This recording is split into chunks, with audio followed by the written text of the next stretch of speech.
भुवनेश्वर स्थानीय आस्था school of management तरफ श्रीमा जन्मदिवस अवसर में एक जातीय स्तरीय बाग्मिता प्रतियोगितार नवम संस्करण जुग्म उद्घाटित होईछि।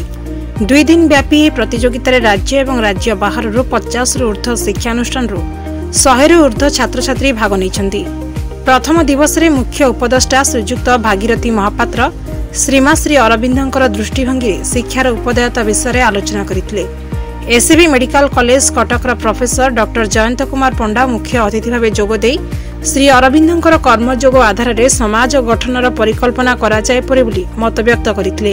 मैनेजमेंट जो कैंपस रे हमरो जुग्म कहि गोटे all India oratory competition conduct करा होची।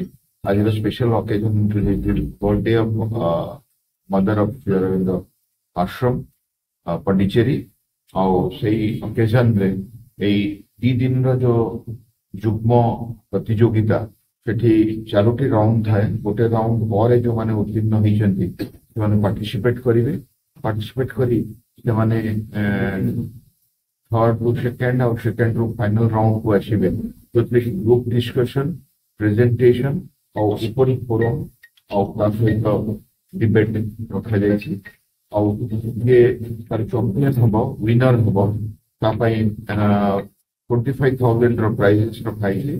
2 जन फर्स्ट रनर और second runner will be getting 15,000 और अन्य प्रतियोगी मानक पे मध्ये पुरस्कार रखा जायछि और लक्ष्य रु ऊर्ध्व प्रकार पुरस्कार एथरे दिया जाउछि। बढ़िया मेडल्स दिया होछि और तार मध्ये शूटिंग करके नेबे और विभिन्न राज्य रु आछन। हम केवल ओडिशा में विभिन्न ओडिशा रो तो सब प्रीमियर इश्यू जेमति कि रेवेन्सा बीजेपी हाईटेक मेबीआईटी एससीबी सब दर्शन अन्य राज्य रु मध्ये हम तेलंगाना आंध्र प्रदेश झारखंड वेस्ट बंगाल बिहार अन्य राज्य रु मध्ये पार्टिसिपेट करछन्ती। एपरि कि हम पाखरे इंटरनेशनल पार्टिसिपेंट मध्ये अछन्ती जो माने प्रतियोगिता रे भाग लेछन्ती।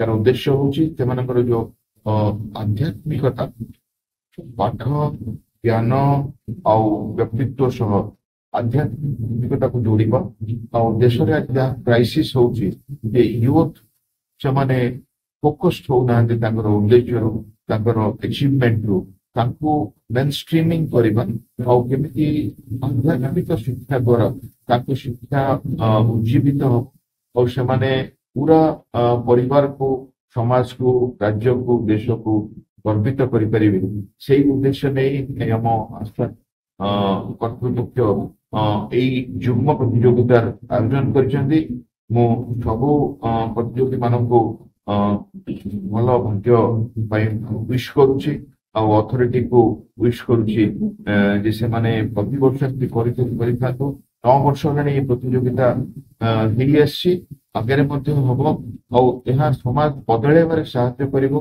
और आस्था कैंपस समाज परिवर्तन रे रिवोल्यूशन रे और यूथ मास को मेन स्ट्रीमिंग करिवारे गोटे प्रमुख भूमिका नब से सन्देह नहीं। यही प्रकार काम को आम प्रमोट करने दरकार कहीं दिन राति आम छात्र मान देखुचु मनरे और चिंतार कौन सब तो यही परिवर्तन आनिब जहाँफल वेलकम स्टेप निश्चित भाव मानकर पार्टिसिपेशन उत्साह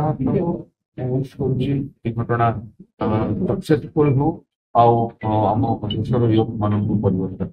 हाँ आपड़ जहाँ कहले ठीक कहले आम प्रत्येक वर्ष यही सेलिब्रेशन करुचु।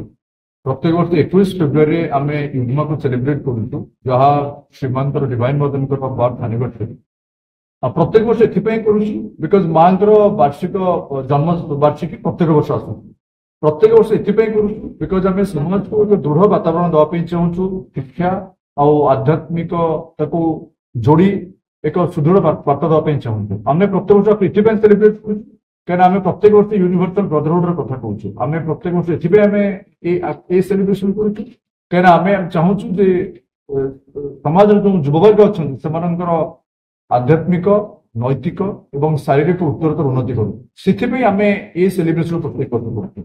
आप जन रखा चाहिए ए वर्ष को आम पाखापाखि 100 रु ऊर्ध्व ପିଲାମାନଙ୍କର ପାର୍ଟିସିପେସନ ପାଇଛୁ। ଆମେ ଯେହେତୁ ଇଗ୍ମା କୁ କହୁଛୁ ନ୍ୟାସନାଲ ଲେଭେଲ ଓରେଟରୀ କଣ୍ଟେଷ୍ଟ, ସୋ ଜାତୀୟ ସ୍ତରରେ ବିଭିନ୍ନ ରାଜ୍ୟ ଆନ୍ଧ୍ରପ୍ରଦେଶ, ଝାଡଖଣ୍ଡ, ବିହାର, ୱେଷ୍ଟ ବେଙ୍ଗଲ, ଓଡ଼ିଶାର ବିଭିନ୍ନ କଲେଜ ଓ ୟୁନିଭର୍ସିଟି ପିଲାମାନେ ଆସିଛନ୍ତି। କିନ୍ତୁ ଏହା ସହିତ ଆମେ ଇଣ୍ଟରନ୍ୟାସନାଲ ପାର୍ଟିସିପେସନ ମଧ୍ୟ ପାଇଛୁ। ତ ଯଦିଓ ଏହା ଜାତୀୟ ସ୍ତରର ପ୍ରତିଯୋଗିତା, ବାଗ୍ମିତା ପ୍ରତିଯୋଗିତା, କିନ୍ତୁ ଅନ୍ତର୍ଜାତୀୟ ସ୍ତର ପିଲାମାନଙ୍କର କାହିଁକି ନା କାହିଁକିନା ଆମେ ୟୁନିଭର୍ସିଟି ବ୍ରଦରହୁଡରେ କହୁଛୁ। ଏହା କୌଣସି ରାଜ୍ୟ କିମ୍ବା କୌଣସି ଦେଶ ମଧ୍ୟରେ ସୀମିତ ନୁହଁ, ଏହା ସାରା ପୃଥିବୀରେ ସ୍ପ୍ରେଡ୍ କରୁଛୁ। এই প্রকার বার্তা নেই আমি এই কার্যক্রম যেহেতু করুଛୁ, তেଣୁ ଆମେ ଆକୁ ପ୍ରତ୍ୟେକ ବର୍ଷ 21 ଫେବୃଆରୀ ସେଲିବ୍ରେଟ କରୁଛୁ। କେତେ ପିଲା ଏଥର ଭାଗ ନେଇଛନ୍ତି? 100 ଊର୍ଦ୍ଧ୍ୱ ପିଲା, ପାଖାପାଖି 40 ରୁ ବିଭିନ୍ନ କଲେଜ, ଇନଷ୍ଟିଚ୍ୟୁଟ, ୟୁନିଭର୍ସିଟିରୁ ଆସିଛନ୍ତି। ସାରା ଦେଶରୁ ଆସିଛନ୍ତି ଏବଂ ସେମାନେ ଏଥିରେ ଭାଗ ନେଉଛନ୍ତି। ଏବଂ ଜଣେ ରଖିବା ପାଇଁ ଚାହିଁବି ଯେ ଆମେ ଗର୍ବର ବିଷୟ, ଡକ୍ଟର ଜୟନ୍ତ କୁମାର ପଣ୍ଡା ଆଜିର ଉଦ୍ଘାଟନ ଉତ୍ସବରେ ମୁଖ୍ୟ ଅତିଥି ଯୋଗଦାନ କରିଛନ୍ତି। ସେ ଇଣ୍ଡିଆନ୍ ମେଡିକାଲ ଆସୋସିଏସନ ପ୍ରେସିଡେଣ୍ଟ, ଆପଣମାନେ ଜାଣିଛନ୍ତି। ଏହା ସହିତ ଚିଫ୍ ମେଣ୍ଟର ହିସାବରେ ଆମର ଜଣେ ଆଧ୍ୟାତ୍ମିକ ସାଧକ ଭାଗୀରଥୀ ମହାପାତ୍ର ସିଏ ଆସିଛନ୍ତି। ଡକ୍ଟର ଅଶୋକ ମଙ୍ଗରାଜ, ଡକ୍ଟର ପ୍ରଫୁଲ୍ଲ ସୁବ୍ରମଣ୍ୟନ, ଏମାନେ ମଧ୍ୟ ଚିଫ୍ ଜୁନିୟର ହିସାବରେ ଏକ୍ସପର୍ଟ ଜୁନିୟର ମଧ୍ୟ ଆବେଦନ ଅଛନ୍ତି। ଏଇ ପିଲାମାନେ ସବୁ ଆସୁଛନ୍ତି, ସେମାନେ ଗ୍ରୁପ ଡିସ୍କସନ ମାଧ୍ୟମରେ ସେମାନଙ୍କର ସ୍କିଲ୍କୁ ଜୁରି ସାମ୍ନାରେ ରଖିବୁ। ସେଥିରୁ ଆମେ କିଛି ଯୋଉମାନେ ଆସନ୍ତାକାଲି 22 ଫେବୃଆରୀ ଓରାଲ ପ୍ରେଜେଣ୍ଟେସନ ରାଉଣ୍ଡ କରିବୁ ଏବଂ ସେ ଓରାଲ ପ୍ରେଜେଣ୍ଟେସନ ରାଉଣ୍ଡରେ ଆମେ 5 ଜଣ ଫାଇନାଲିଷ୍ଟକୁ ସିଲେକ୍ଟ କରିବୁ। ଫାଇନାଲ ରାଉଣ୍ଡ ଯୋଉଟା ଆମେ କହୁଛୁ ଓପନ ଫର୍ମ ଡିବେଟ୍ ରାଉଣ୍ଡ, ଏବଂ ଏଇ ଓପନ ଫର୍ମ ଡିବେଟ୍ ରାଉଣ୍ଡରେ ଯୋଉମାନେ ଅତି ସୁନ୍ଦର ଭାବରେ ତାଙ୍କର ବକ୍ତବ୍ୟ, ତାଙ୍କର ମନୋଭାବକୁ ପରିପ୍ରକାଶ କରିପାରେ ଏକ୍ସପର୍ଟ ଜୁରି ସାମ୍ନାରେ, ସିଏ ବି ଇଗ୍ମା ଚାମ୍ପିୟନ 2025 ଚାମ୍ପିୟନ। ଏବଂ ସେ 25 ଜଣ କ୍ୟାଶ ପ୍ରାଇଜ୍ ସହିତ ନଗଦ କ୍ୟାଶ ସହିତ ଡକ୍ୟୁମେଣ୍ଟ ପାଇବେ। 15,000 ଟଙ୍କା କ୍ୟାଶ ପ୍ରାଇଜ୍ ସହିତ ମଧ୍ୟ ଡକ୍ୟୁମେଣ୍ଟ ପାଇବେ। ସେକେଣ୍ଡ 10,000 ଟଙ୍କା କ୍ୟାଶ ପ୍ରାଇଜ୍ ସହିତ ଡକ୍ୟୁମେଣ୍ଟ। এই প্রতিযোগিতার ছাত্রছাত্রী মানে নিজ নিজের বক্তব্য jury member professor doctor Sharmila Subramanian, doctor Ashok Mangaraj এবং শ্রীযুক্ত ভাগীরথী মহাপাত্রଙ୍କ নিকটରେ উপস্থাপিত କରିଥିଲେ। ଏହି ଅବସରରେ କାର୍ଯ୍ୟାନୁଷ୍ଠାନର ତ୍ରୟମାସିକ ପତ୍ରିକା ଅରୋମାର ଉନ୍ମୋଚନ କରାଯାଇଥିଲା। ଏହି ଯୁଗ୍ମ କାର୍ଯ୍ୟକ୍ରମରେ ଶ୍ରେଷ୍ଠ 3 ଜଣ ପ୍ରତିଯୋଗୀଙ୍କୁ ଟ୍ରଫି ସହ ମାନପତ୍ର ଏବଂ ନଗଦ ଆକାରରେ 25,000 ଟଙ୍କା, 15,000 ଟଙ୍କା ଏବଂ 10,000 ଟଙ୍କା ପ୍ରଦାନ କରାଯିବ। ସେହିପରି ଆଉ 2 ଜଣ ପ୍ରତିଯୋଗୀଙ୍କୁ ସାନ୍ତ୍ୱନାମୂଳକ ପୁରସ୍କାର ଭାବେ ଟ୍ରଫି ସହ ମାନପତ୍ର ଏବଂ ନଗଦ ଆକାରରେ 5,000 ଟଙ୍କା ପ୍ରଦାନ କରାଯିବ। ଏହି ପ୍ରତିଯୋଗିତାକୁ ପ୍ରଫେସର ଜିନାଶିଷ ମହାନ୍ତି ସଂଯୋଜନା କରୁଥିବା ବେଳେ ପ୍ରଫେସର ମନୋରଞ୍ଜନ ନାୟକ, ପ୍ରଫେସର ଦୀପନ କୁମାର ଜେନା, ପ୍ରଫେସର ଅନନ୍ୟା ସ୍ୱାଇଁ ଏବଂ ପ୍ରଫେସର ପ୍ରମିତ ଚନ୍ଦ୍ର ରାଉତ ପରିଚାଳନା କରୁଥିଲେ। ଭୁବନେଶ୍ୱରରୁ ସ୍ମୃତିରଞ୍ଜନ ଦାସଙ୍କ ରିପୋର୍ଟ, ସବୁଦିନ ଟିଭି।